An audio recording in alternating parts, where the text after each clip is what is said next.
so this book called the Mumonkan, which means the barrier with no gate, or the gateless gate.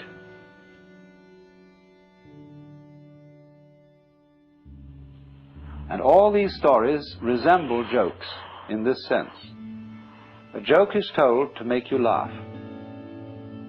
When you get the point of a joke, you laugh spontaneously. But if the point has to be explained to you, you don't laugh so well. You force a laugh. There is some kind of sudden impact between the punchline and the laugh. And so in exactly the same way with these stories, there is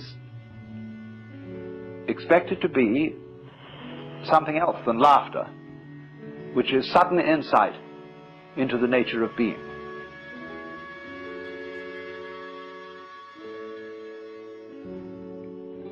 So one of these students in the book says to the master Joshu, "I have been here in this monastery for some time, and I've had no instruction from you." The master said, "Have you had breakfast?" "Yes." "Then go wash your bowl." And the monk was awakened.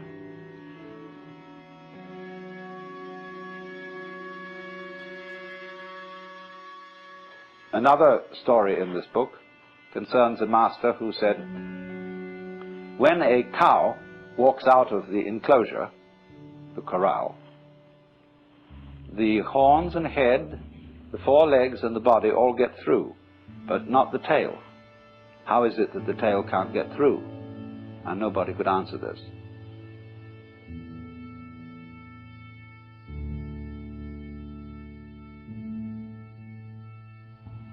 There was a famous Zen master called Tanka, who went to a little lonely temple on a freezing cold night. And he took the Buddha image, one of the Buddha images off the altar, split it up and made a fire.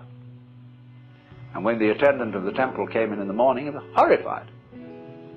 Broke at the image, and Tanka took his stick, started raking in the ashes. And the temple priest said, "What are you looking for?" He said, "I'm looking for the sali, that is to say the jewels that are supposed to be found in the body of a genuine Buddha when he's cremated." So the priest said, "You couldn't expect to find sali from a wooden Buddha." "In that case," said Tanka, "let me have that other Buddha for my fire."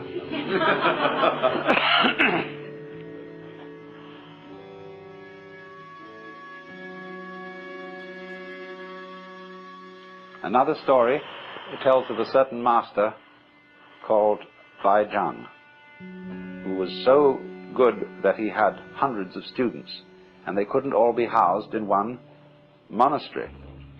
So he had to find one of the students who could also be a master. And so he arranged a test. He put down a pitcher in front of them all and said, without making an assertion or without making a denial, "Tell me, what is this?" And the senior monk said it couldn't be called a piece of wood. And the teacher didn't accept this answer.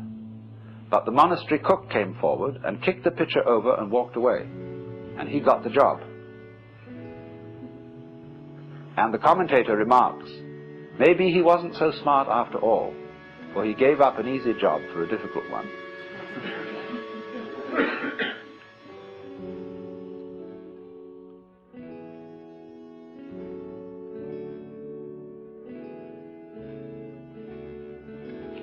Another Zen master in quite recent times was interviewing a student. You see, all these stories I'm telling you are connected, and what I want you to do is to grasp intuitively the connection. I was interviewing a student, a Western student, and he said, "Get up and walk across the room." He got up and walked and came back. He said, "Where are your footprints?"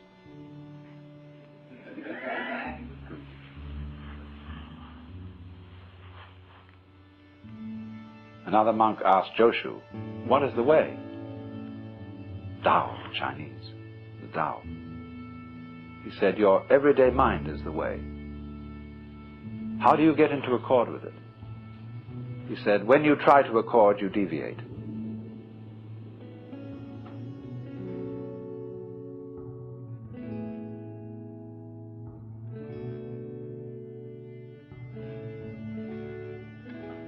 A Zen master was once talking with me, and he said, when water goes out of the wash basin down the drain, does it go clockwise or anti-clockwise?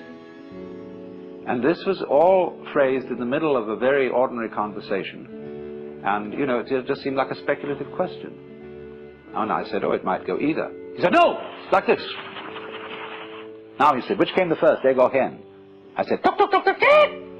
Now, he said, that's the point.